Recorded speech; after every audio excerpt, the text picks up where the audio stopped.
Okay, Chair, we're live.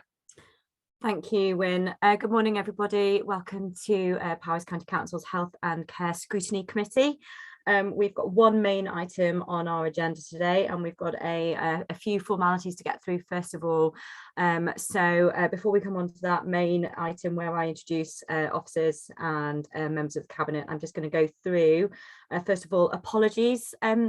Wyn, I've got 2 apologies. Have you got any others? I've got apologies from Councillors Karina, Councillor Josie, and also from Directors Lynette and Nina. Okay, I had from Councillor Josie, and I've also got from Councillor Jonathan Wilkinson as well. Great, thanks. Item number 2 is election of Vice Chair.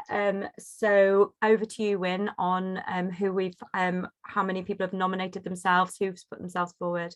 Thank you, Chair. So far, I've got 1 nomination from, County Councillor Gareth E. Jones. So I'll be looking for a seconder for that, please. And then if there's nobody else from the floor, we'll go to a vote. Can I have a seconder? I can see Councillor Elwyn. I'll second Gareth as Vice Chair. Thank you, Councillor Elwyn. Anyone else wanting to put themselves forward from the floor? No. Okay. So what do we do? Do we do? If everybody can do a hands up just to show acceptance, please.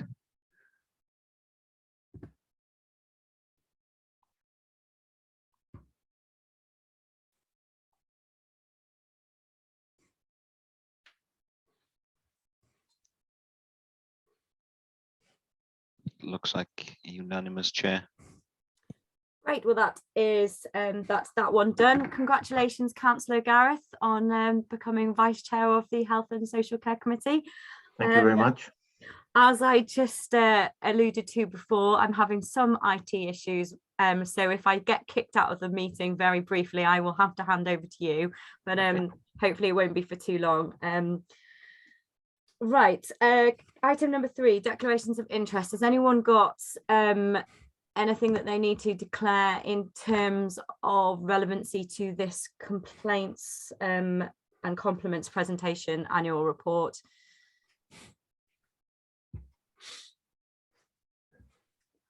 Sorry, I'm just trying to scroll up so I can see the top of the hands. No, I can't see any hands, so I'll take that as a no.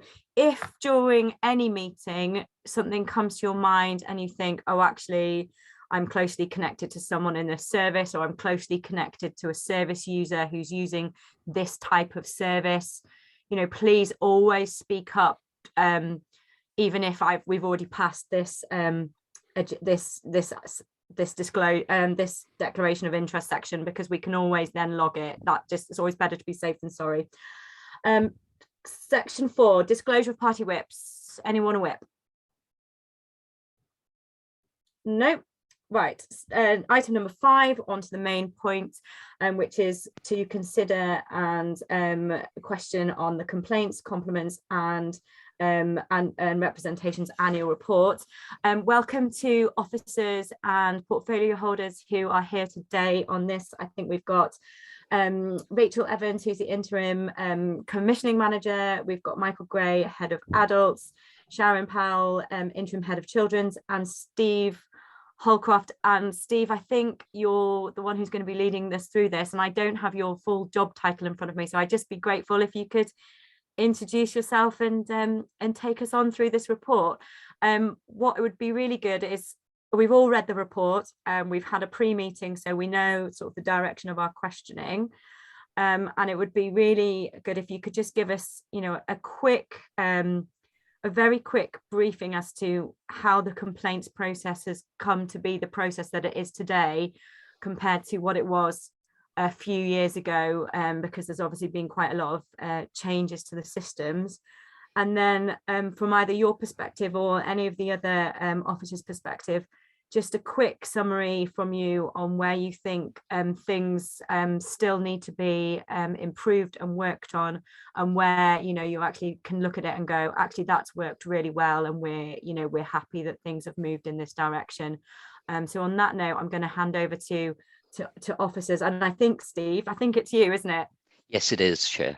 Yes, Thanks, Steve. What's your full job title, Steve? Sorry, it's Policy and Customer Care Manager for Policy Social Services. Yeah. Thank you. Right, I'll hand over to you. And if you could just give us those overviews before we come on to questioning, that would be great. Yes, Chair. Usually what I do is I just go through the salient points of the report, just lift the salient points and then conclude, and then obviously take any questions. May I share my screen? Yeah, absolutely.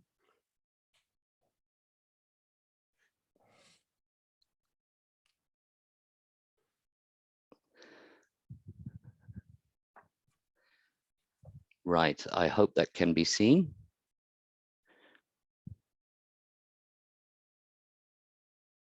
Can it be seen? Mm-hmm. Yeah. Yep. Okay. Right, I'll just take us, as I say, through the salient points, Chair.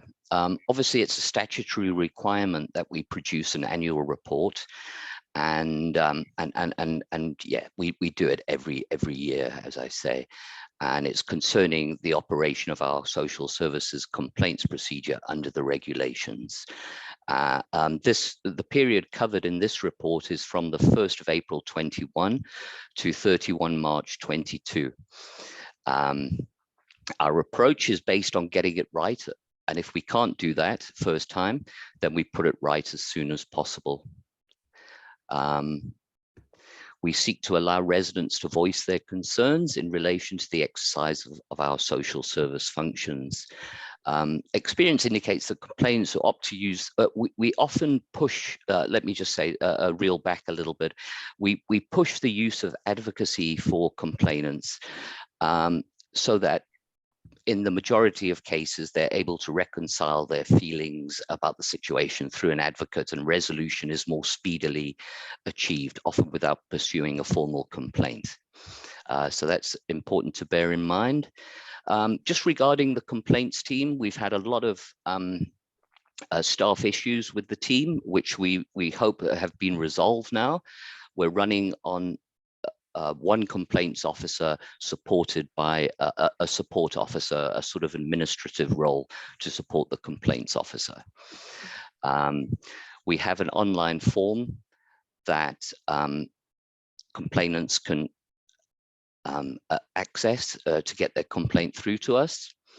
I'm not going to go through all the different changes we've had within the team. Suffice to say, where we stand now, we have one complaints officer, as I say, with myself having oversight of the team and the administrative support in place there as well.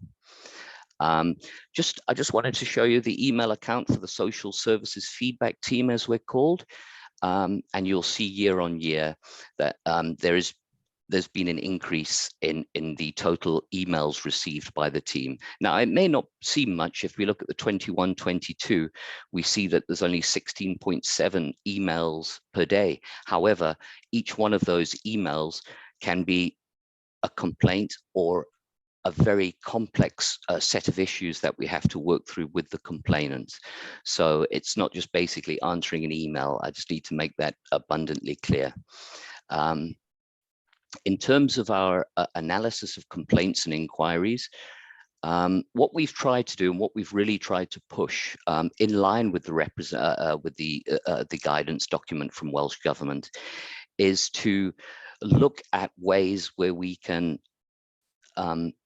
early intervention, where we can get involved early on without the need for stage 1s and stage 2 investigations, because obviously that's a cost to the organization as well. So we place a lot of emphasis on early resolution, informal resolution, and it seems to be working well, as I'll show through some of the figures a little bit later as well. As you can see, the complaints are received in month. We can see that a lot of them, the purple blocks represent the inquiries. That's where we're trying to resolve a lot of our complaints first off. And there we've just given a graphic of the number of complaints from 2017 to 2022. And there you'll see that complaints generally have reduced over that time. And I think that is testament to the improved oversight and leadership of children's and adult social services. Just a breakdown of the service area complaints. As you can see, in adults, we're dealing with most complaints or issues that complainants have at the inquiry stage. Quite a few more at stage 1 and very few at stage 2. In children's, it's a little bit of a different picture, but that is understandable when we know the nature of the work we're doing with children. So, you know, in children's services, dealing with children and so on, it can be extraordinarily complex. The complaints per 1,000 referrals, I just ask you just to ignore the bottom row there. I don't think the information transferred through, but we can see that as the number of complaints per 1,000 referrals, we can see how it's developed over the years there. We still tend to see that adult service complaints have reduced by 1/3, which is really good. Table 3 shows the outcome of complaints.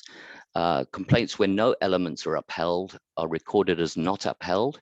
Complaints where all the elements are upheld are obviously recorded as upheld, and complainants where one or more elements are upheld are recorded as partially upheld. And there you see the figures for that as well. Complainants have the right to escalate to stage 2. I think it's important to note at any stage and for whatever reason under the regulations. So sometimes we have no say on whether a complainant wishes to pursue a stage 2 investigation. In terms of theming, what we've tried to do is theme our complaints so that the data makes a little bit more sense and to help us with our improvements as a result of the complaints work. And you'll see that most of the themes there, assessment, communication, failure to carry out agreed actions, financial, other, policy and procedure, quality of service, staff issues and standards. And there you can see the pie chart breakdown of what residents are complaining about. And just to break that down a little bit further, staff issues generally relate to a complaint received specifically about a member of staff. They're relatively rare, but we've seen a bit of a reduction in complaints about an individual member of staff recently as well. Quality of service and communication are the other two themes that take up most of our complaints. And we're doing a lot of work with teams to talk about these themes of complaint themes so that we can get improvements as well.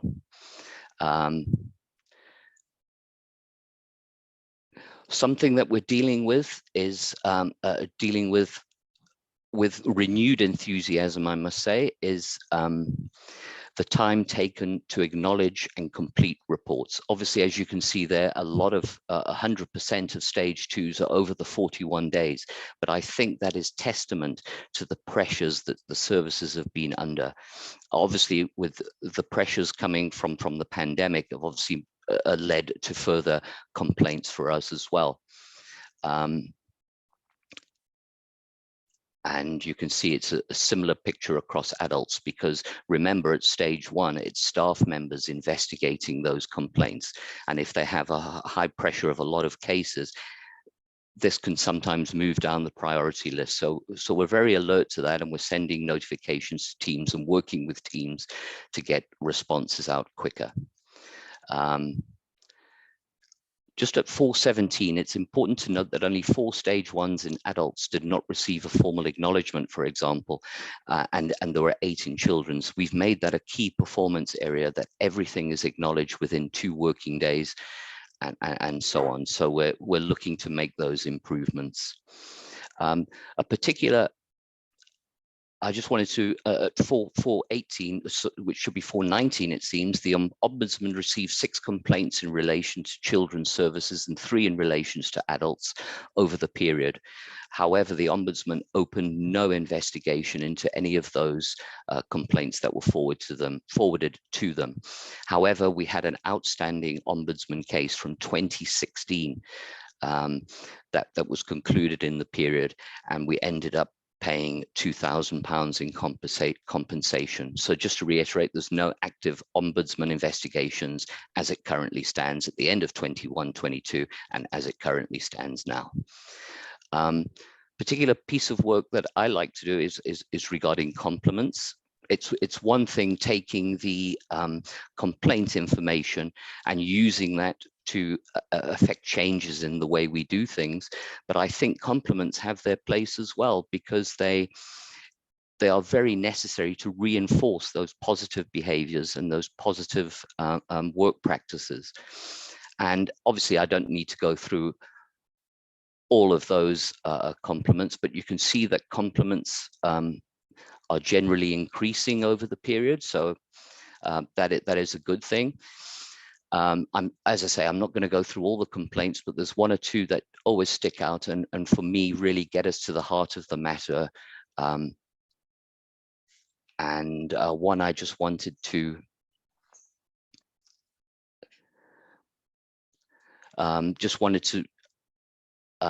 lift up a few compliments here.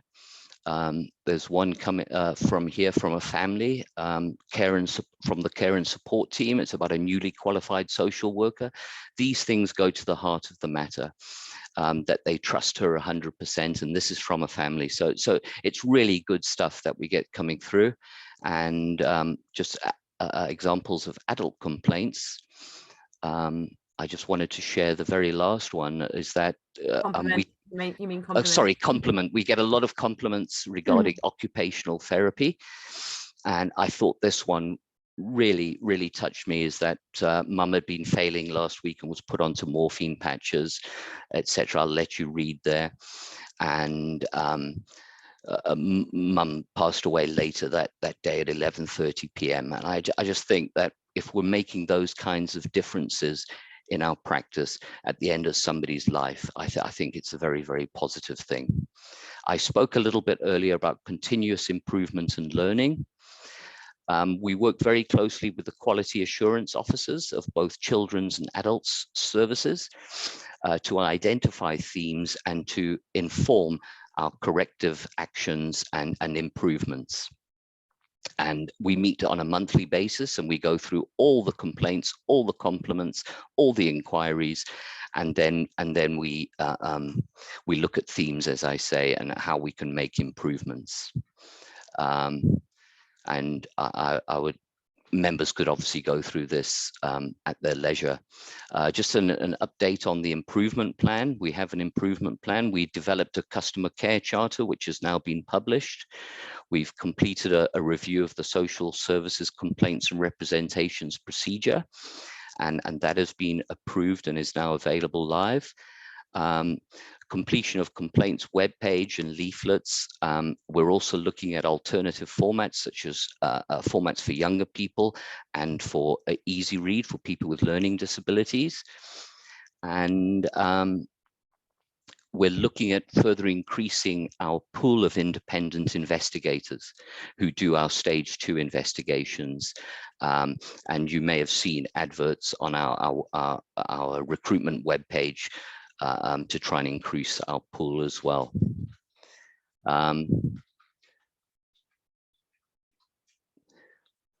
We have had a problem with the complaints management system that we use, which is the GOS system.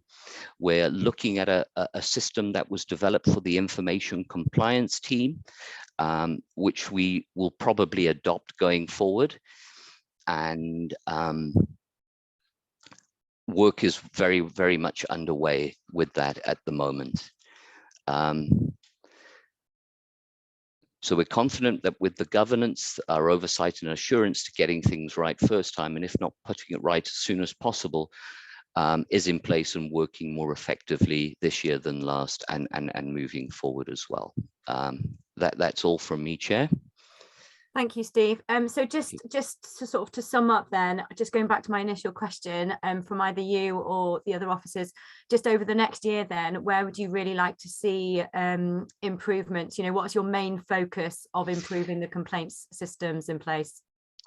I think improving, as I said a little bit earlier, improving on acknowledging as soon as we receive any form of communication into the feedback team, acknowledging that quickly, and also reducing the amount of time it takes to complete stage 2 investigations. Okay. Sometimes the factors are out of our control, but there are some things we can control, and that's what we're going to be looking at.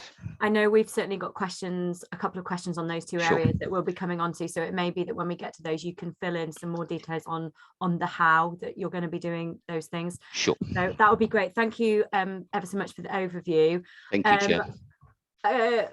Michael, Rachel, Sharon, is there anything else you want to add, or Sandra, Susan, or Sian, anything you want to add to the overview of this from your perspective before I open up to members questioning? Chair, if I could just say a few things, and Steve has covered the majority of it already, but I think what we have definitely improved, which was reflected in the report, was the feedback loop between Steve's team and our operational care and support teams, to the point that we tend to not try to talk about complaints now. We talk about feedback in a more neutral sense, because whether it's a complaint or a compliment, there is something there to learn from a service perspective.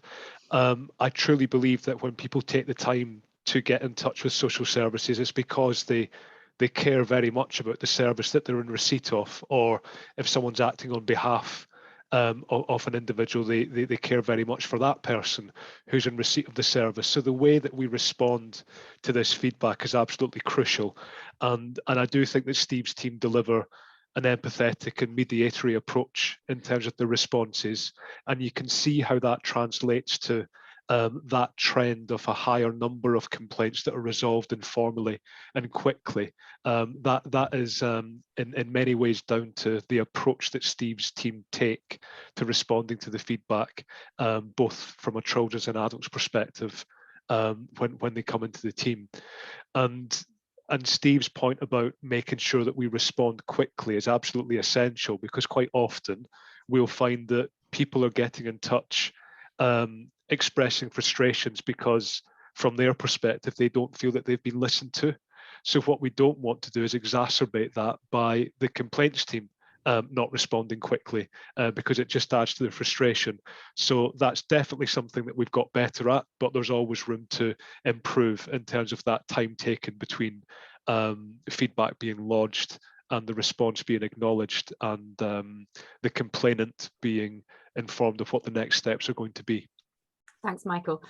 When can we come off share screen mode so I can see speaker view? Just that would be just helpful for me to see.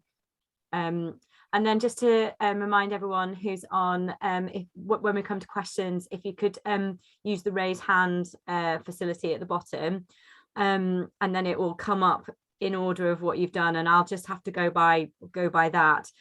Just before we come on to members' questions, Rachel, you've got your hand up. Yeah, thank you. I just wanted to emphasise the development of the customer care charter, and that's been a direct result of reflecting on some of those themes, specifically around the expectations around communication.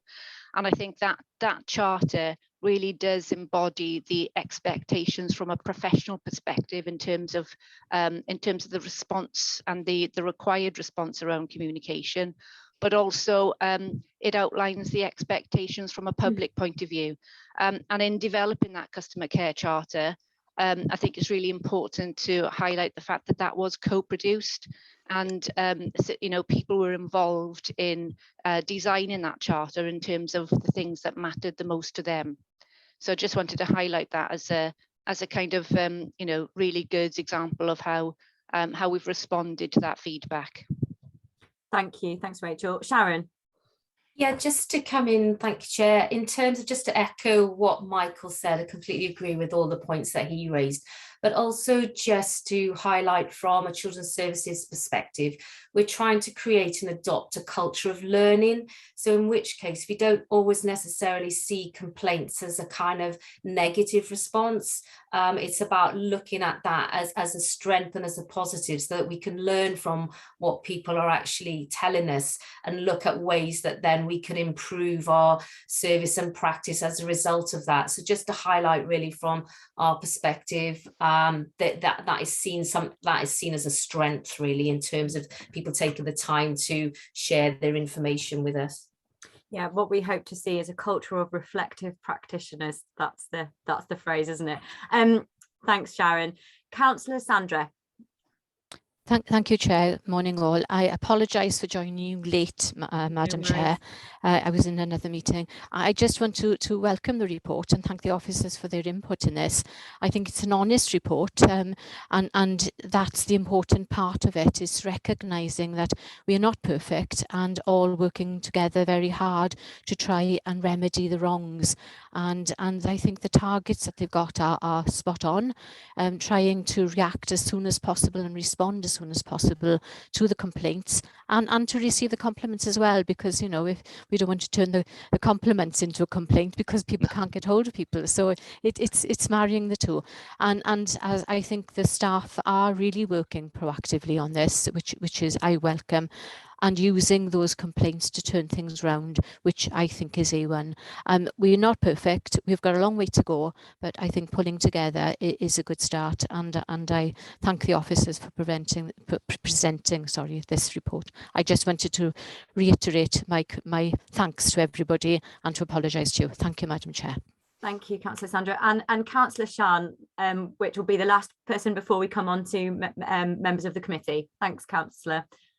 Thank you, Amanda. Yeah, I endorse what's been said as well. And I just wanted to put in a perspective of, as somebody who has been a frontline key worker in a stretched organisation for 30 years, I do understand why, when you've got really high caseloads, responding to things in writing can slip down the list of priorities a little bit.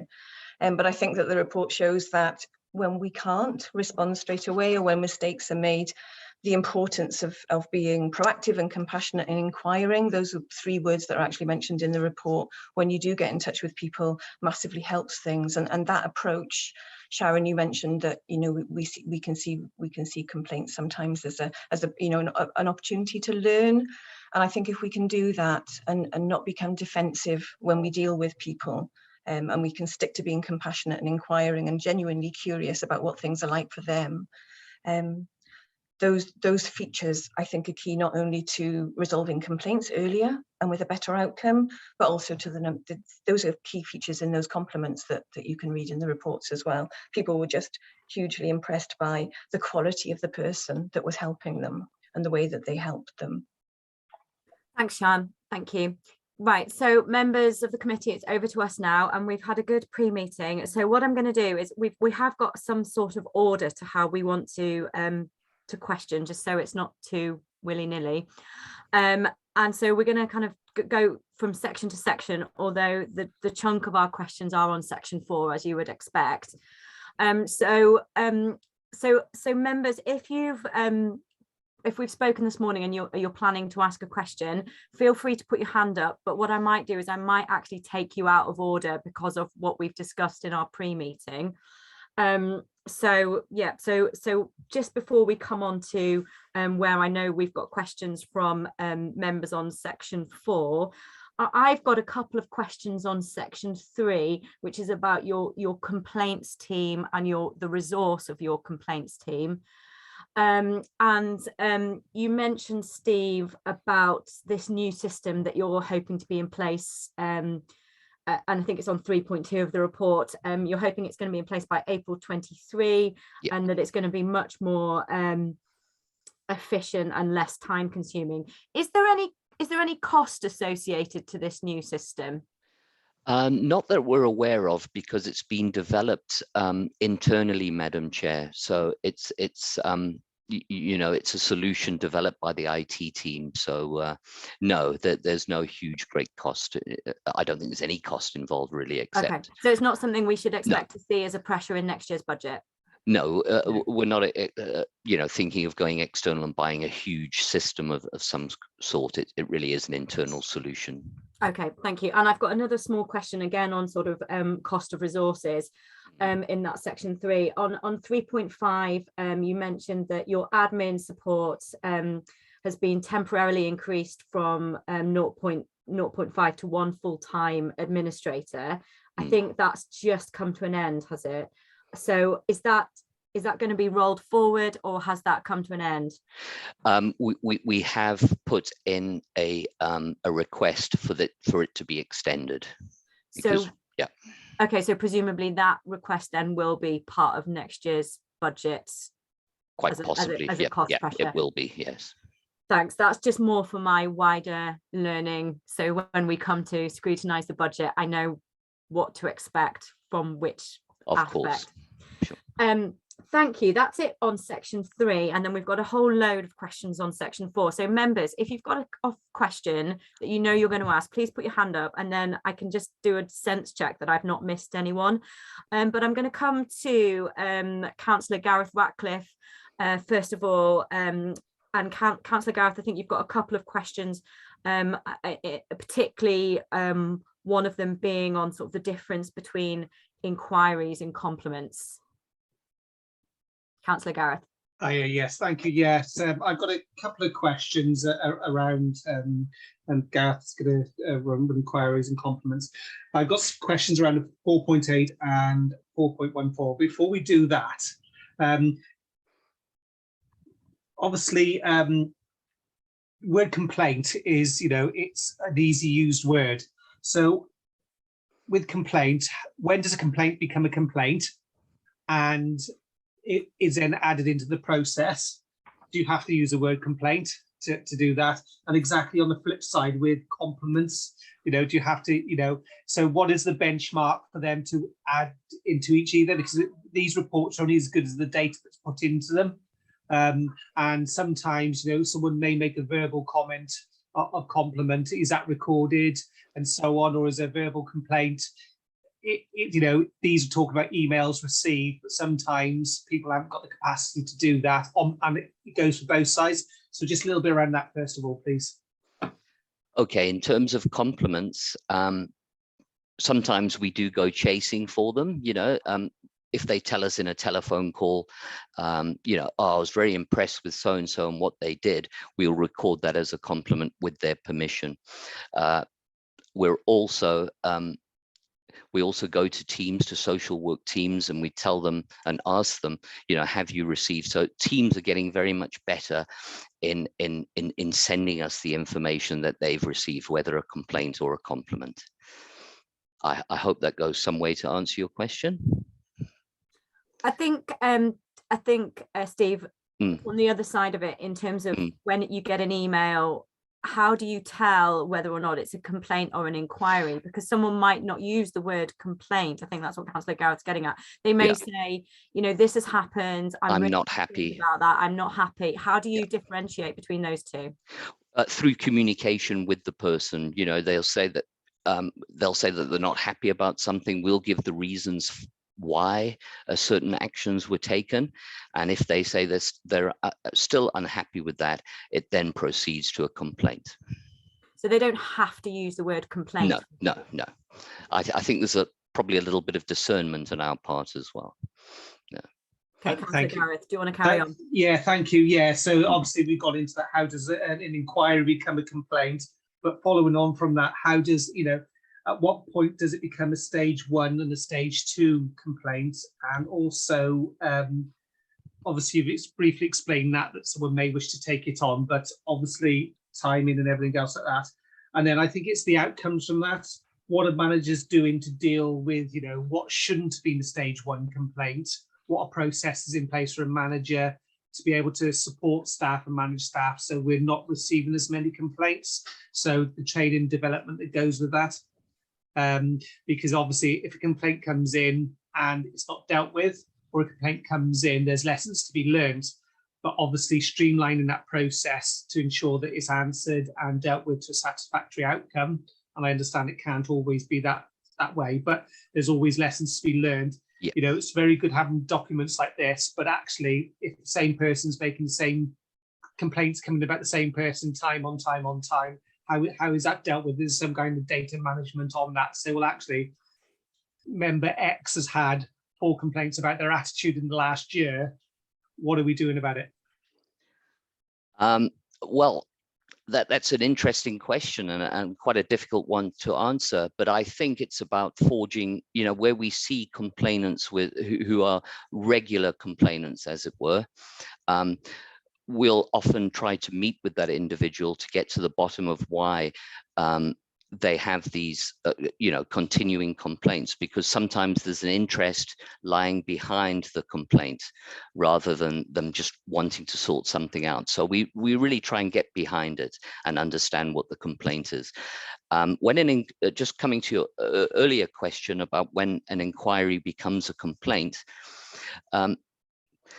basically, we'd be dealing with them on a face-to-face basis or over the phone, and you know, they'll sketch the scenario, and we'll say to them, these are the reasons why, as I said earlier, and then if they're unhappy with that response, what we'll do is we'll revert to the service. We'll go back to the service team and say, look, we need somebody to investigate this. Okay, and then the 15 days starts once that investigating officer confirms the extent and the detail of the complaint with the individual. Thanks. Gareth, has that answered what you were getting at?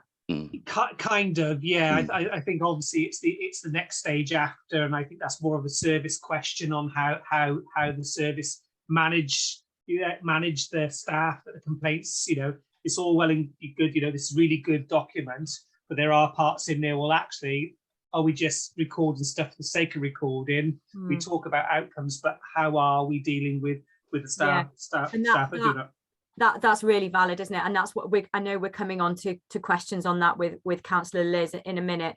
I can see, Michael, you've got your hand up. Did you want to respond to this point?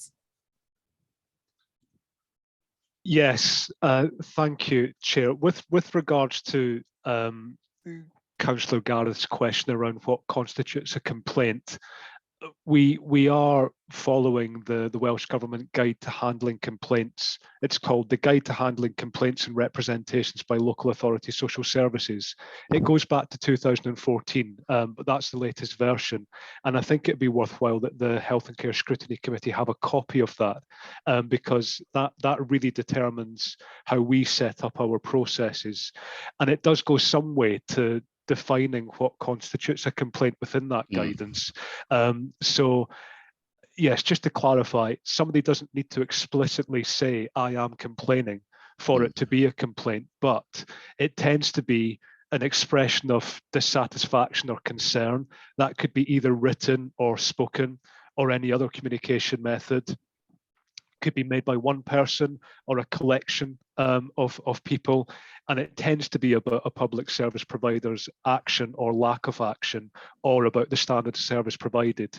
Now, that's a fairly broad definition, but I think just important to make the point that we will be logging complaints if it meets these criteria, whether or not somebody explicitly says they are complaining. And then in relation to the more service-specific question about what I think the question was is, do we have robust feedback loops in place if it transpires that there is a complaint coming in regularly about a member of staff or a team? Yes, the feedback loops are in place. Steve is part of our extended senior leadership team. We have complaints and compliments as a standing agenda item at our management teams. I also line manage Steve, and so we have discussions about some of the more sensitive complaints that we are receiving. And if necessary, from an adults and a children's perspective, if it transpires that one of our staff members have fallen short of the conduct that we would expect, we would then be utilising our performance capability or disciplinary policies where appropriate. I must say that rarely happens, but that would be the avenue that we would take should it do so. Thanks, Michael. Sharon, do you have something you want to respond on this particular point? Yes, if that's okay, Chair. Thank you. So yeah, Councillor Gareth, I thought it was a really interesting question, and just to echo what Michael has already said, but also in terms of that sort of culture of learning that I talked about a little bit earlier, it's about looking at the themes of those complaints and then making sure that through those discussions and with Steve and his team that we do pick up on those themes.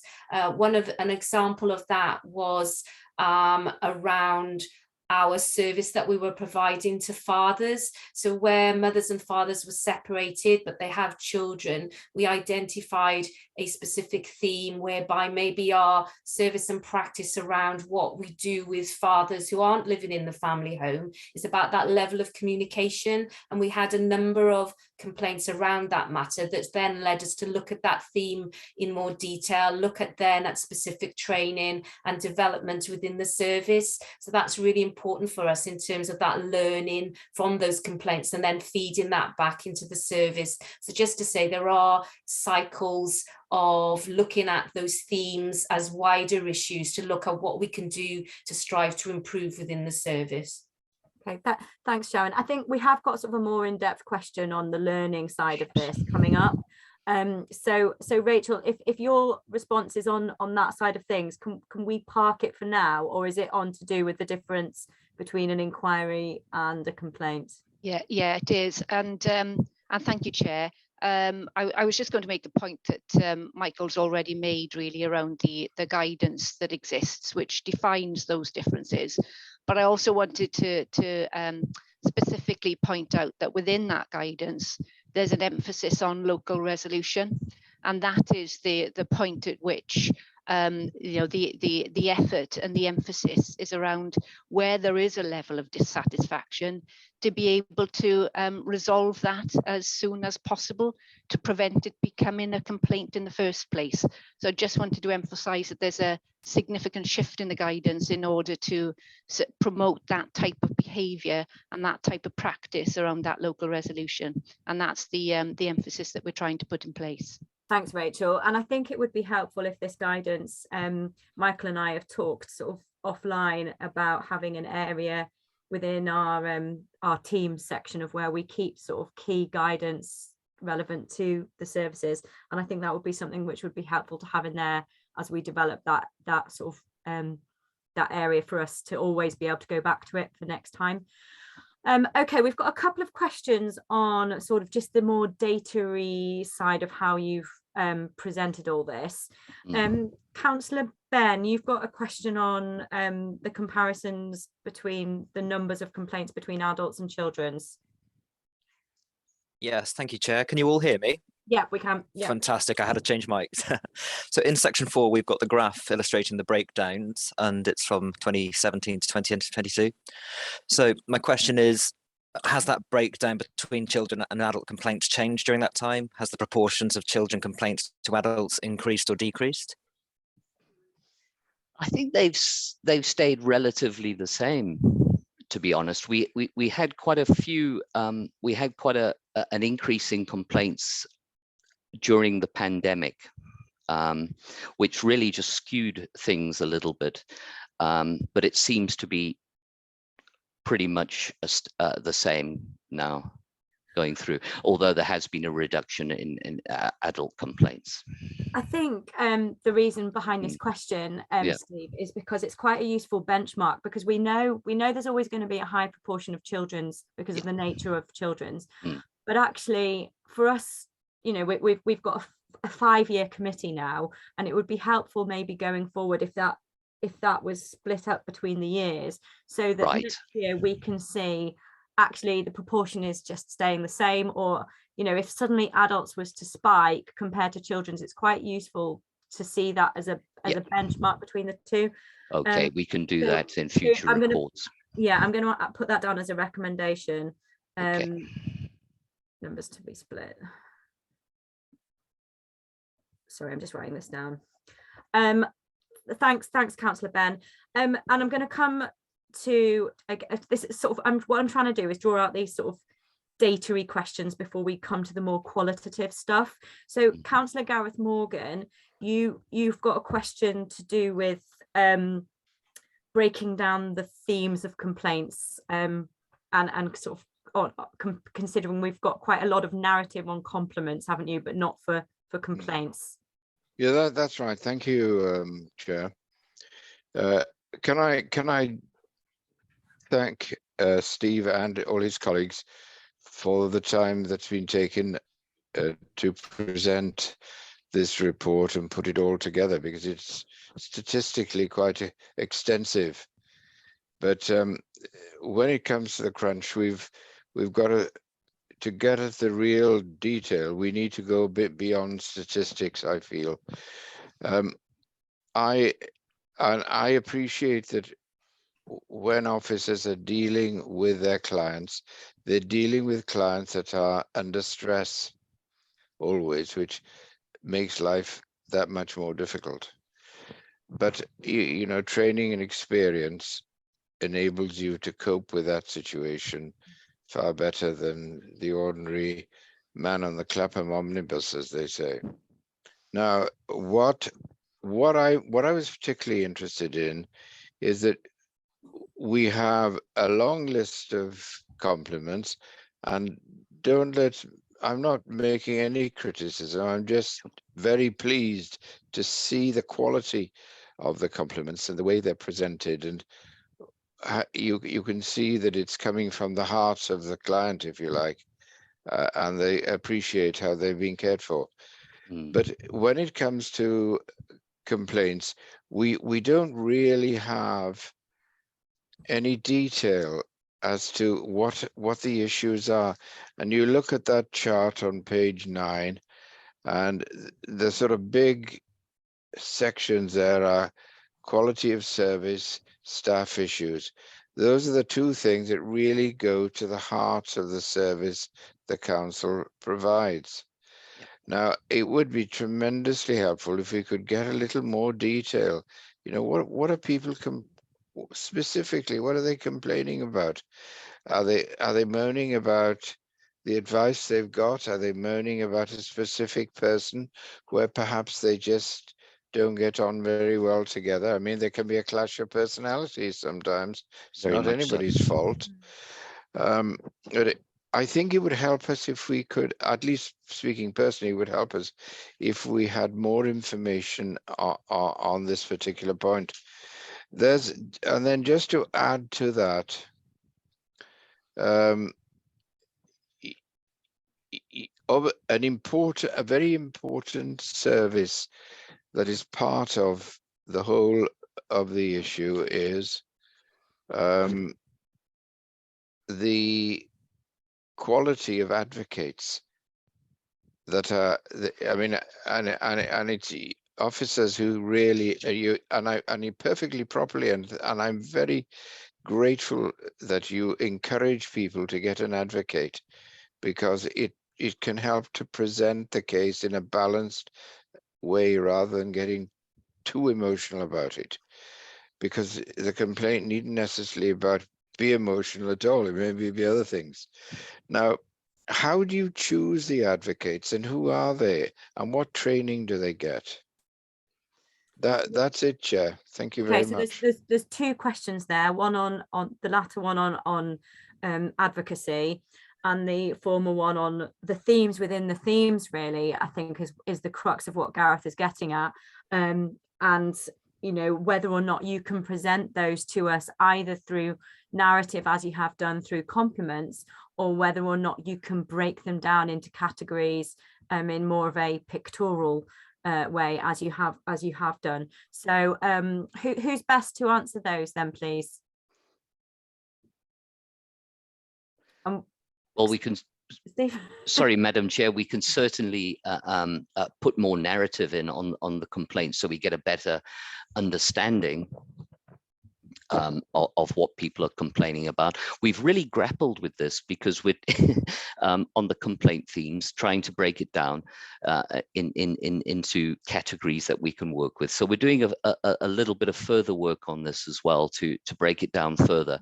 But I take the point, and we'll put in some details of complaints, similar to how we've done with compliments as well.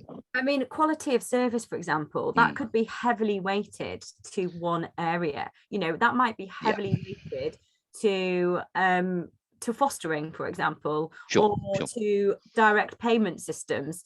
You know, it just, I think it would just be helpful to have that. Break it down. I'll put that as a recommendation, but I think it would be worth you thinking about what would be the best way of you presenting that to us, whether it be through narrative or further pictorials. And then Councillor Gareth's second question on advocacy, who can answer that one? Well, there's local agencies that we use that you know that we've partnered with that supply advocacy in various settings. I don't know if Sharon or Michael want to give any more information about that, but yeah, we just use the agencies closest to us. We use some of the advocates from the NHS as well, from the local health board. We've had good success there. But yes, they're from local agencies, and they are responsible for the training them and so on. Okay, thanks. As any other officer want to fill in on any gaps on that, or come back on that point? Rachel? Yeah, I just wanted to say that as professionals and a workforce, we're all advocates if we have contact with individuals. But in addition to that, we have a contracted commission service, DEWIS, that we've got a contract in place with, and that's a really good quality organisation that provides advocacy across adults and deals with a range of different advocacy issues.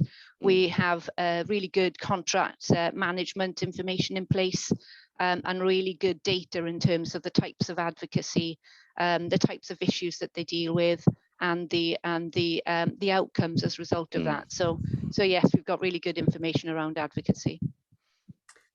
Thank you. Sharon? Yeah, just to add on the advocacy point, further to what Rachel said, is that we have specific advocacy for children themselves, with a contract with Trosgynnol. And so every child does have an advocate who is a child looked after, or a child on the child protection register. And then we also access advocacy for families and parents who might suffer with mental health difficulties or learning difficulties. We can then access a pool of advocates in respect of them.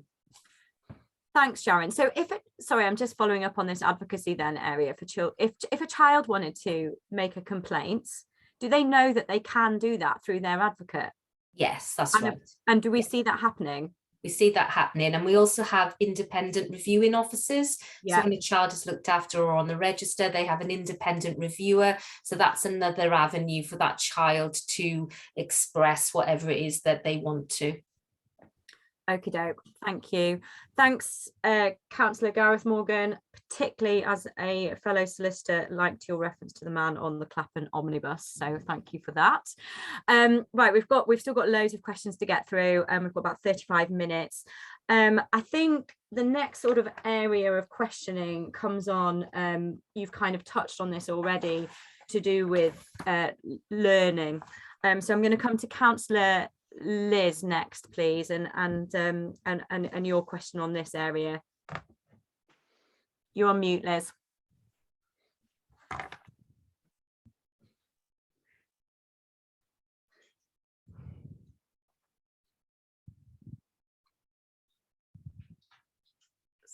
Still on mute. Can I? Oh, there we go. There you go. Thank you. Thank you. Yeah, this has been touched on to an extent, but I just want to sort of try and ask this question as a whole and see if we can get an answer to it. So could we dig a bit more into the outcomes, you know, the feedback loop of the lessons learned and how that works?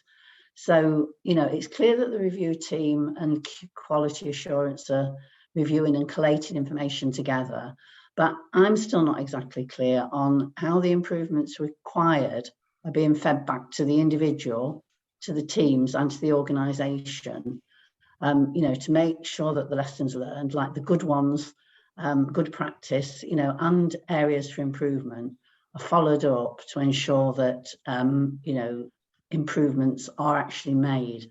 And so I was thinking, like, for example, if a complaint's about an issue of communication, then it could be partly an organisational issue, it could be partly about a team and the way something's been done, or it could be also about the individual rather than just one of those.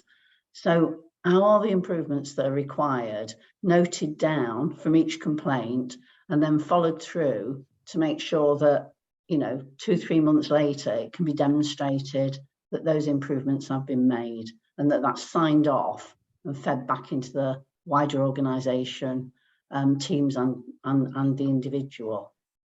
Thanks, Councillor Liz. Yep, so it's the crux of that as well that Liz is getting at is how is it tracked and monitored going forward. So who's best to answer this then, please, officers? Well, I can, Madam Chair, I can say, for example, I'll just give by way of an example. We had a, I spoke earlier about the historical complaints we had from 2016 into 2018, which we dealt with. We developed a program of work following the final Ombudsman investigation.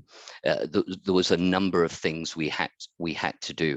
So we drew up an action plan, and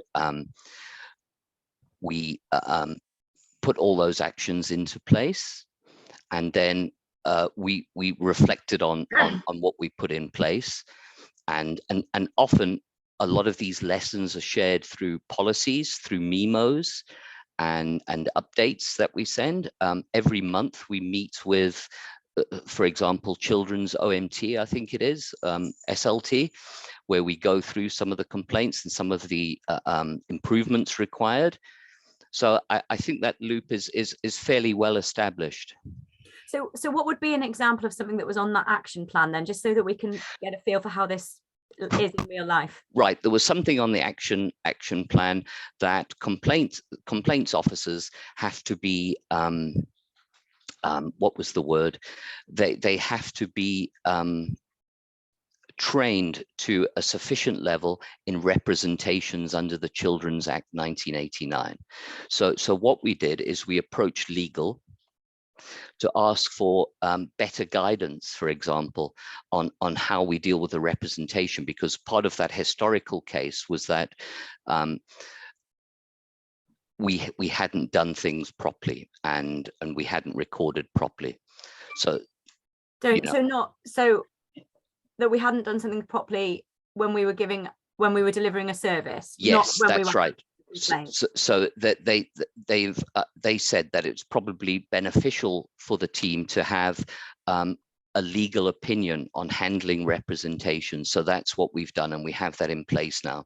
For example, it's just one example that came off the top of my head there, for example. Yeah. Okay, thank you. Can I come back? Do you want to come back? Yes, yeah. Just a quick question to Steve. I think that example of the Ombudsman, I think that is a good example of you know, something goes wrong, you devise an action plan, you implement that, and then you check whether the actions are being followed through. But does that happen with all complaints, or is that just something that happened with the Ombudsman's complaint? Sometimes, or very, very complex or very serious complaints. You know, we'll draw up an action plan of how, and numerous people have various things they have to do as part of that action plan. So it's completely tracked. Yeah, thank you. I mean, that might be something that we can talk about with the chair and how we can. Sorry, Councillor Liz, and sometimes it might just be communication issues. So we'll go into an OMT and we'll talk about, because I remember earlier this year we had a theme coming through in complaints regarding particularly children's complaints, where the complainants are not being told what will happen next, for example. So we did a little piece of work, and our complaints officer, Daniel, went to OMT to discuss that this is a common theme coming through in complaints, that people are not being told what's going to happen next and by when and what they can reasonably expect. So that's a lot of the things, you know, some of the softer skills that we try to work on as well.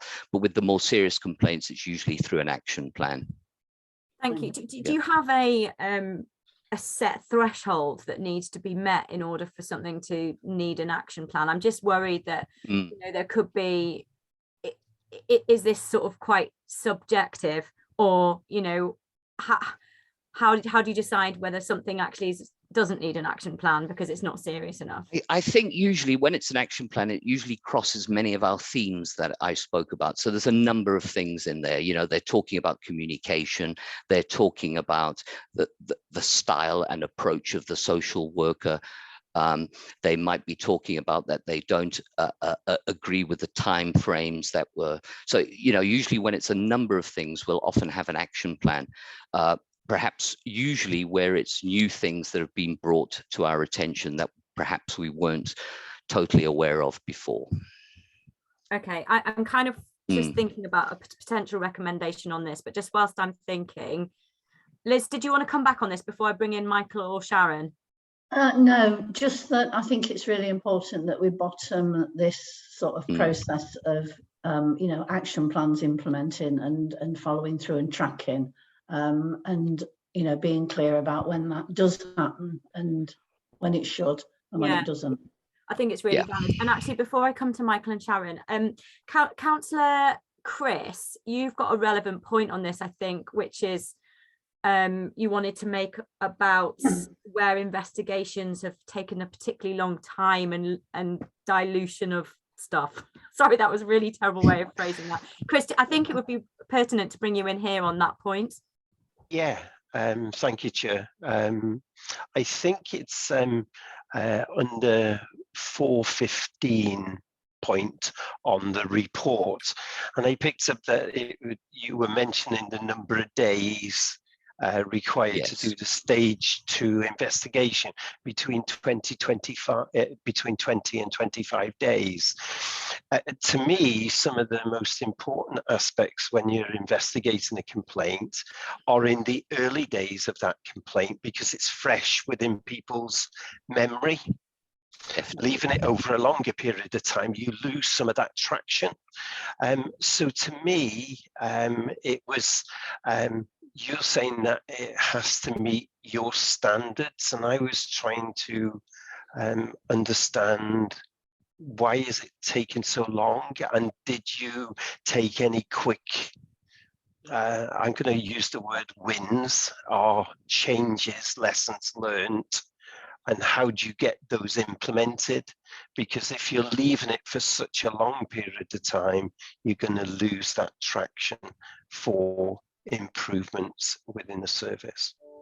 Thanks, Councillor Chris. I think if you could leave the reasoning on sort of the length of time it takes to investigate, because I know that Councillor Elwyn and Councillor Gareth have got more questions on that, but I think the crux of this is where things go on and on, we don't want learning diluted. And as Councillor Chris is saying, you might be that very early on in your investigation, you can put in place quick wins, quick measures, and that learning, you know, can be captured really quickly. How does that factor into what Councillor Liz was asking? You know, we can do that, but sorry, do you want me to explain why they can take so long? No, not just yet. We've got other questions. All right, but it's more how do you ensure that you capture, you know, learning early on and it doesn't get diluted if an investigation takes a month or so?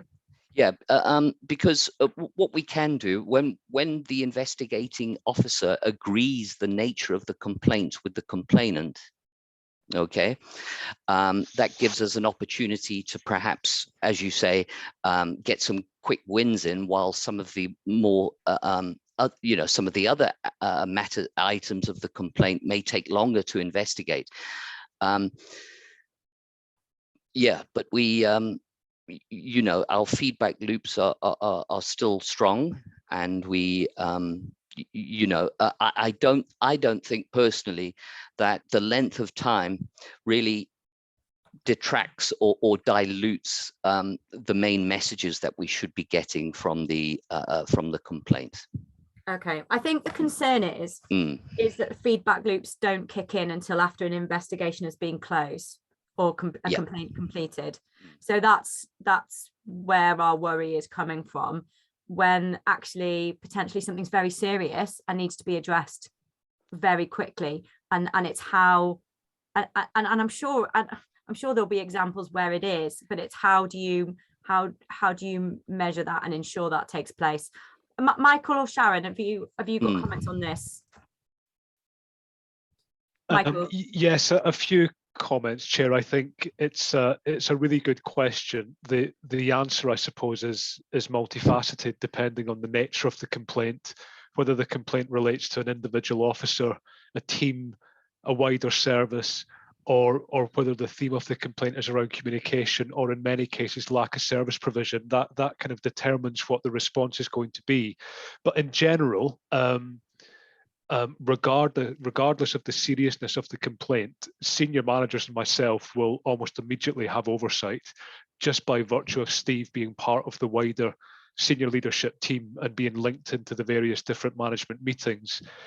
What tends to happen in terms of complaints that that relate to a team's approach would be, we would build reflective practice sessions around that, and we would build that into team meetings. So we would look at the case as an example of something that may have gone wrong, with a view to then having some joint deliberation about how we could put that right in the future. So we very much build that into reflective practice. Sometimes it necessitates training refreshers. So I know that when I first started in post, there was a specific team in adult services, and there was a theme emerging about not necessarily lack of communication, but the tone of communication. The senior manager at the time commissioned customer service training that the team went on, which then determined how they responded to residents going forward. And I think another example, we realised probably about a year ago that there was a theme emerging, in many cases due to the pandemic, but there was a number of people who felt lost in the system. They weren't quite sure where they were in the system and what the next steps were going to be. Our response to that was to actually work together across the service, and Steve led on this, to create a what to expect document, and that's publicly available now. So essentially it tells residents in a very plain English way the route that people take through adult services from first point of contact to the point that their issue is resolved, usually through some sort of care and support package. And that's something that our social workers and our occupational therapists will now hand out to residents when they're first making contact with them, so we can manage expectations at an earlier stage. And the other point I would make is we have really robust service user forums within POWIS from a disability perspective, an older people perspective, and that's another very good feedback loop that we've got. And so we have discussed some complaints with those service user groups previously, and to get their advice and their guidance as to how we should respond to that as a system. And the beauty of Steve's role is he is the policy and customer care manager, which means that the feedback that Steve is getting, if it needs to be incorporated into changes to policy or local guidance for staff, that's all taking place within the same team. So we've got quite a good system in that regard. Okay, thank you. I think that that document you talked about that you hand out to service users on what routes, it would be helpful for us to have that in our knowledge bank as well, please, Michael. I want to move on really in a second to some questions that Councillor Elwyn and Councillor Gareth have got on sort of time taken. Sharon and Rachel, are your responses on the point we're on? Yes. Yeah, Sharon? Yeah, just quickly, just to echo everything that Michael said in terms of that circular learning in terms of children's services, but just to add, if there is a particular issue with any individual worker, then that is addressed at that initial point of that investigation in terms of that complaint. That will be dealt with via supervision, and methods would be put into place then to rectify that problem. So are you saying whoever monitors that email system would have the training and expertise to pull that up straight away and pass it on to the relevant line manager? That's right. Yeah, that's right. Okay, thank you. Rachel. Yeah, just very briefly, thank you, Chair. I just wanted to highlight also that some of the complaints that we have aren't just in relation to our internal services, they're also around our commission contracted services. And those are the types of themes that we pick out that require a different type of response. So for example, where we can see that there's a specific issue with one particular organisation or contract, that will require a different type of response, such as a contract management approach, using a corrective action plan, having weekly performance risk meetings in place for that organisation to really understand the root cause, as well as put in place any contingency responses. So I think it's helpful to understand that there are different types of complaints that would generate a different type of response. Thank you. Thanks, Rachel. Councillor Chris, has that answered that part of your question sufficiently? Yeah, I mean, I'm comfortable with the response that I've had, and we'll try and make progress, Chair. Thank you. Thank you very much. Councillor Elwyn, we're now moving on to time it takes to do things. I'm going to hand over to you. Thank you, Chair. Thank you, officers. Yeah, interesting. Obviously, we learn from our mistakes, and that therefore is very important. My understanding is once a stage 2 investigation has been completed, and upon receipt of the report from the investigator, the Director of Social Services will write a letter and accompany the report, and the documents will be sent out as soon as possible in line with Social Services Complaints Procedure Wales Regulations 2014. What is the acceptable time frame for that to be sent out? The guidance doesn't stipulate, it just says that within 20, in terms of this stage 2, it would be 25 days, and within 25 days, the investigation should be completed, and then the covering letter done as well. It doesn't necessarily specify a time frame for that, for the covering letter to be put together and sent with the final report. But it can take, as we put in the report, up to 20 working days, which we're trying to bring down. How many? Come back on that. Yeah, how many investigation reports haven't therefore been published as yet? Do you mean currently at this present moment? I think there's 2 waiting to be signed off at the moment. There's 2 waiting to be signed off, and it has to be done by the director, and the director is away this week, so they'll be taken up next week. Am I correct in understanding that one of those has been sitting on a desk since April? And if that's the case, is that acceptable?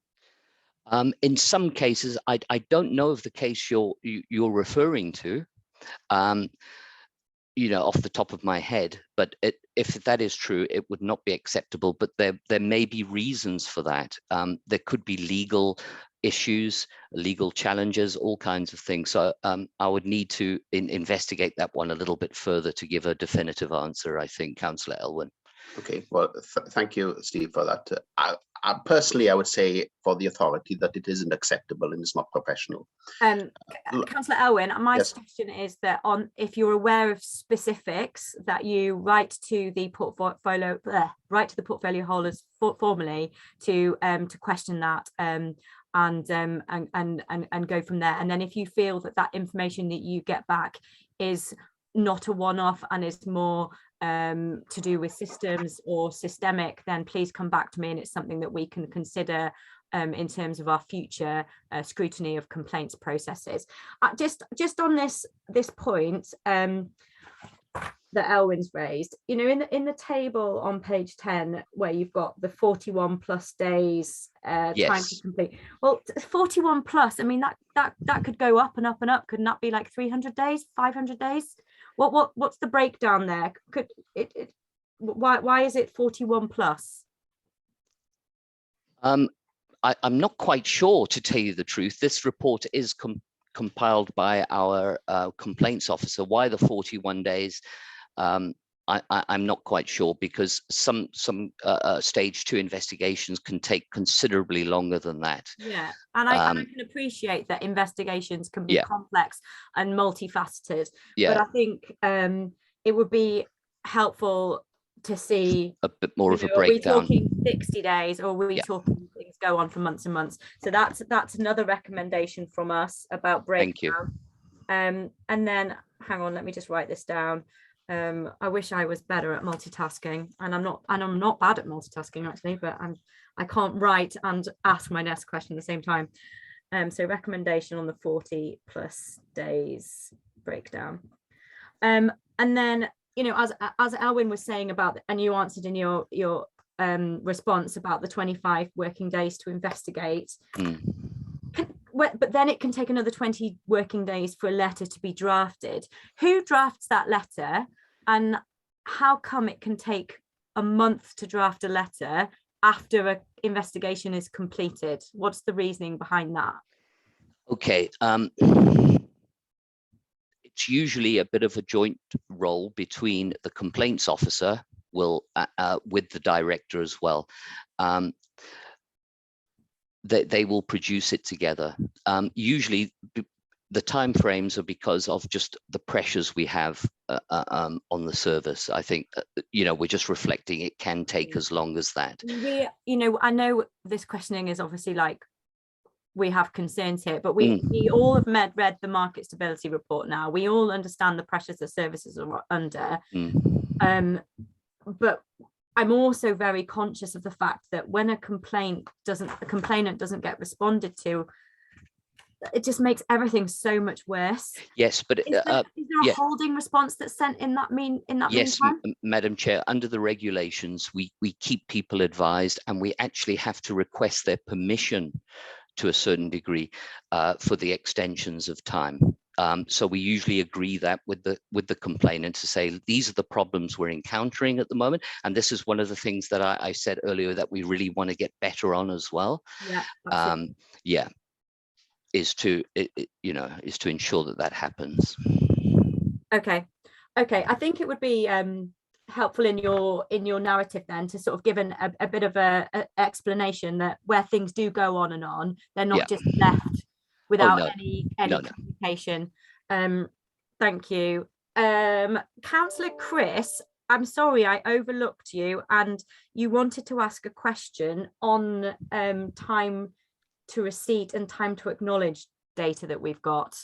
Yes, thank you, Chair. I'm referring to the two tables that we've got on page 10 and 11 about the response times, and we've got time to receipt and time to acknowledge. And on both of those tables, the percentage of non-receipt is quite significant. And I wanted to understand a little bit better the rationale of why there is no response being sent, if I'm reading that correctly, to those tables, both in children's services and also in adult services. Because I would have thought, and I mean, you mentioned in some of the other commentary that you've given to responses of this committee that communication is key. And if we're not even acknowledging someone's letter, does that then result in further letters of dissatisfaction coming in regarding the service? And I just wanted to get an acknowledgement around that and what that actually means. Okay, and thank you for your question, Councillor. Under the regulations, we have to acknowledge any complaint within 2 working days. As part of our informal approach, that mediatory approach at the beginning, we often, at the first point of contact, will be discussing the issue with the complainant, and it's resolved there and then. Thereby, there's not an official requirement to receipt or acknowledge. So I think this has got to be broken down a little bit better to reflect that the reason, the rationale for not formally acknowledging under the guidance is because they were dealt with at the point of contact. Almost need an extra line in that table to clarify that point. Yeah, I think so. 1 to 2 days. Yeah. Carry on, Chris. Yeah, because that is not clear at all. The way I've perceived that is that some were not acknowledged. 31% of all complaints or correspondence, feedback, whatever you describe it, haven't had any form of receipt on there. And then obviously the time to acknowledge is even greater in some of these tables. It's skewing it a bit, It just doesn't make any sense at all. And it's doing a disfavor to your service and the provision on there. It is. I think it's also important to acknowledge that when we do the acknowledgements under the regulations, according to those regulations, you should be appointing the investigating officer at the time of acknowledgement. Okay, so that can add an extra complexity because sometimes we can't get the person that we necessarily want to investigate that. So that, you know, that's some of the problems around that as well. But yes, I'll pick that up with the complaints officer, and I think in future reports we'll acknowledge why those things were not acknowledged or receipted within a set time. Okay, thank you for that. Thanks both. Councillor Gareth, I think you've got some more information you'd like to see as well, haven't you? Yeah, I've got two parts. Sorry, there was one part earlier that I came in just around 4.8. If I just go to that first, and then obviously I've got a suggestion relating to some more information. Sorry, so, Councillor Gareth, what was that? 4.8. 4.8, yeah. 4.8, there's a graph within there. Sorry, I've moved on from it myself. Regarding the complaints that are partially upheld or upheld. With that, I've done something else. I was looking at an ombudsman report yesterday. I'm not in any trouble anyway before you think of anything. I was just having a look at that, and it said in there that we were fined £1,000 this year for one of the cases that someone took the ombudsman. So in there, it's got nothing within there with what actually, you know, referral to the ombudsman, how many cases have been referred, gone past the stage 2. And also it'd be good to know what the cost is, or the extra costs to the council, because obviously there's £1,000 for the ombudsman, but what about obviously retraining, development, cover of staff and everything else that goes with that? There's lots of impact to the service that is not within this report, but leaves a big gap really. Okay. So I'm just wondering if there's anything around that, because obviously if you look at that, you know, 10% partial and 67%, 67% partials and 10% held up. It is a large amount. There's going to be consequences to that. So what are the consequences? And that's just the first question. From a cost perspective, is it, Gareth? Yeah. Thanks. Okay, I can get that detail in the report moving forward. Okay, that's great. We'll note that down as a recommendation as well from us then, to have that, just so it's not lost. And yeah, thank you. And just on that point, Councillor Gareth, another thing that I noticed, I think from a historic ombudsman one, I think I'm going back to 2020 because I also had a quick look myself, is that we have been fined historically for the length of time it's taken us to investigate. I couldn't see any more recent ones, but how are we ensuring that we don't get those fines going forward? Well, so far so good. We haven't had any since I've been in post. I've only been in post since the beginning of 2021. Yeah. But yes, you know, it is something we'll have to look at on a case-by-case basis, you know, to ensure that we're doing things quickly within the timeframes and not, you know, incurring these fines and compensation payments we have to make. Yeah, and I think that's to do with communication from the complaints team, isn't it? Where you manage, like you send those holding responses that we talked about before. Yeah, so, and it's not, hopefully the fact you haven't had them shows us that you're doing them. Right, back to you, Gareth, on the other stuff. Thank you very much. Yeah, in 4.14, the two reports, paragraphs there, charts. some of the time to acknowledge, none of the figures add up to 100%. Even if you put the same day at the time of receipt and you put that and time to acknowledge, they don't add up to 100%. So I'm just curious about where the other parts are, but that's just me being picky, sorry. With complaints, you've answered how long the stage 1 and the stage 2 take. So obviously, if stage got 2 days to acknowledge, then 15 days if it is stage 1. You haven't got how long an informal to the informal to complete that. That could be a couple of days, 5 days. Could be that's not within there. Then up to 25 days. That's on your stage 2. It would be helpful to have 2 extra paragraphs on each to say how long the stage 1s are getting to complete, how long the stage 2s are getting to complete, because I think that would give a true reflection of the support to the service and actually how seriously we're taking complaints when they get to stage 1 and stage 2.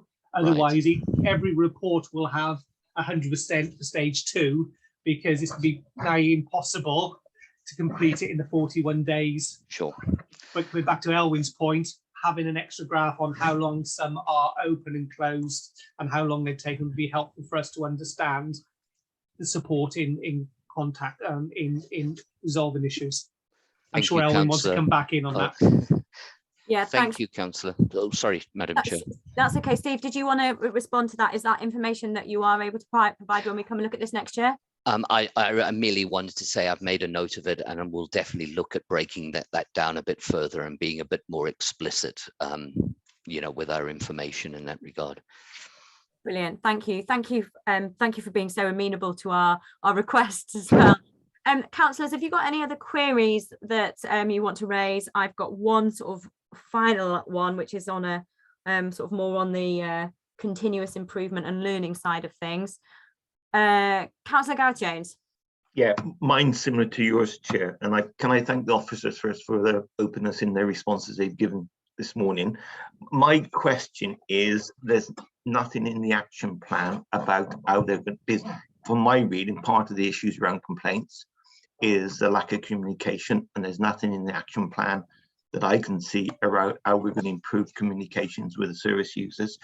And also, I can't see any key performance indicators that are set in the action plan so we can measure against, or any benchmarking against. I don't know how are we performing in terms of complaints against other Welsh authorities.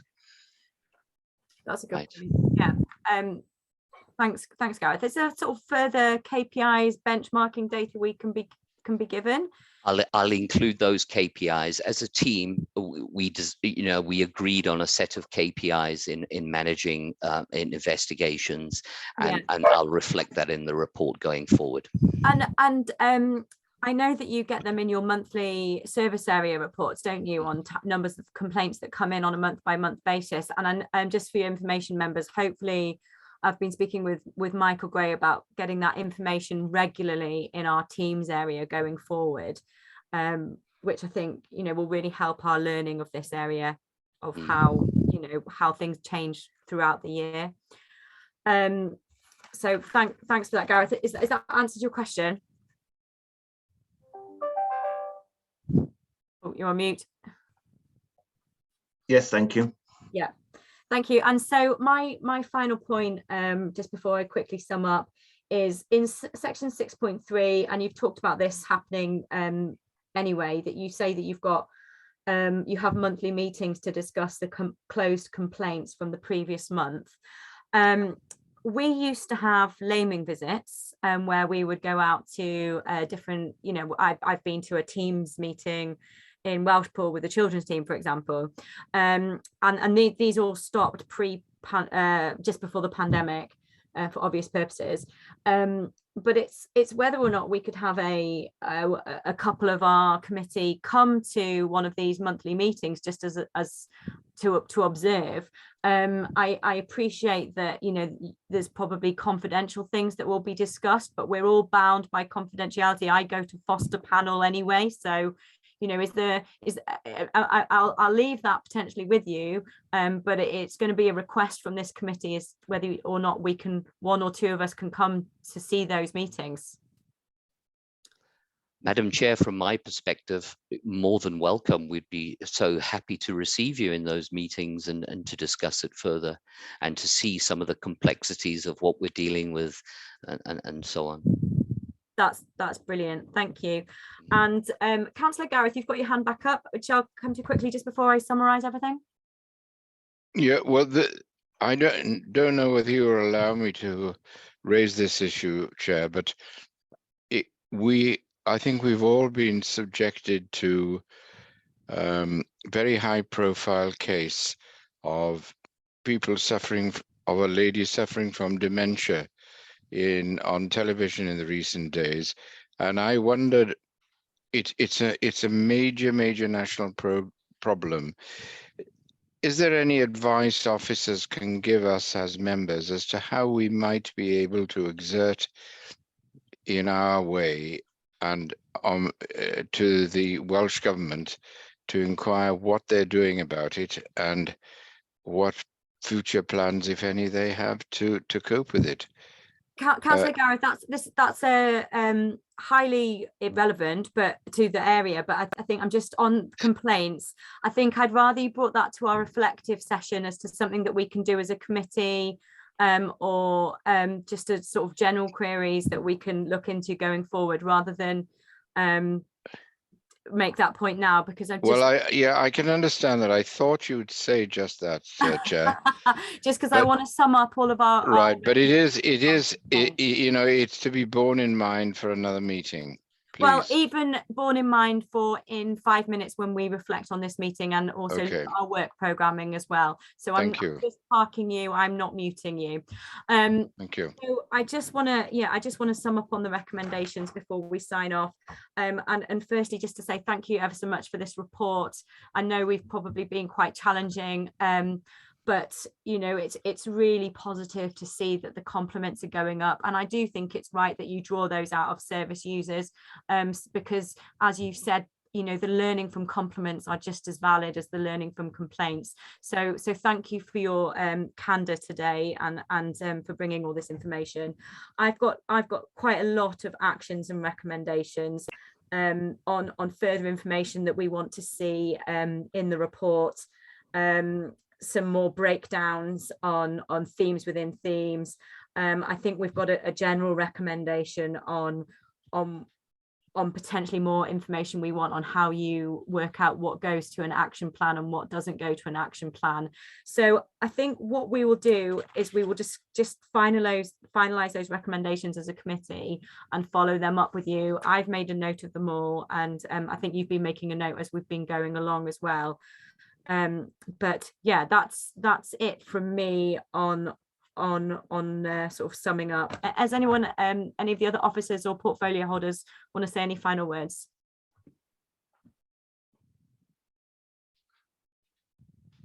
Nope. Right. Oh, Councillor Sandra. Sorry, I just wanted to thank members and you, Madam Chair, and the officers. As you know, we and Councillor Sue and I are new to this portfolio, more so me because I know that Councillor Sue has sat on scrutiny of this committee previously, but for me it's a learning curve, and the requests that you've made I find are really beneficial, I think, to us all, finding out the more information and actually realising that officers are doing the work but they're not writing it down, and then that leaves us open to, and I'm included in this, to scrutinise and pick up points that we think that they are lacking, when in actual fact the work has been done, but because it's not recorded we are then thinking that there's something going on that is not. I hope I'm making myself clear, but I think that the questioning today has been really helpful, and I'm sure that officers will take this away and they will evidence what has been missed, because the work is being done, as I said. They are ticking the boxes, but they're not showing that and sharing that with us. So thank you very much all. Thank you. Thanks, Councillor. Right, so Wyn, what happens now? Because we're going into private session, aren't we, to have some training, but we've also got we just need to deal quickly with the work programme, Chair. There's no members of the public in this meeting, so we can actually do a quick reflection here. but then we need to close this meeting, move into then the confidential session, which I'll record separately, which will then be the briefing by Michael and Rachel on adult services. Yeah, I would quite like just to have a 5-minute comfort break as well for Yeah. members of the committee as well. Thanks ever so much, officers, for attending. You can, I know some of you are going to be delivering the briefing for us, but please feel free to go. Thanks ever so much, Steve, for everything as well, particularly to you. Thank you, Madam Chair. Okay, so work programme. What have we got on the work programme for the 21st, Win? Because I thought that that's when we were doing performance and finance, but that seems, is that Q1 performance and finance? Q2, but performance has been moved back, Chair. There's been a delay because everybody at the moment, as you will be aware, there are some major discussions going on about the budget and a lot of priority work going on amongst officers. So but why does that impact Q2? Because Q2 has been and gone. Q2 is just finishing now in September, but actually the point is all reporting on it has been delayed by several weeks. Oh, okay. So people aren't putting stuff through at the moment because they're focusing totally on the budget. The request I've had for the 21st, which was after I sent this out, is that on the 21st, we are going to look at the draft safeguarding policy. Is coming forward, so that's the plan for the 21st, and then as you can see, we're going to look then at performance then for the in December. Yeah, I'd like some further discussion with senior managers about that, because that draft safeguarding policy applies to safeguarding across every single council service. So I think there's still a bit of a question mark over whether we're the right committee for that to go to. I did have a sort of initial discussion with the director about that one, because I agree with you. It's a wider context than just social care, and it is an organizational issue, but I think there's a place for us to be looking at it as a committee. There may be other committees as well that need to be looking at it and putting their 2 pence into it. Yeah, I mean, if we're looking at it, I think all committees should be looking at it. The only other obvious committee would be the employment one, because it applies to all the whole workforce. Okay, what about direct payments? Are we getting anything on that coming to scrutiny? I don't know where we are with that one. As you know, that was pulled last week because it hasn't gone through the internal processes in terms of director, portfolio holder sign off, etc., which I wasn't aware of until I sent the thing out, which is what caused the changes suddenly on Friday afternoon. So it's back with the service at the moment. I'm not quite sure where we are. Okay, well, that's a possibility as well.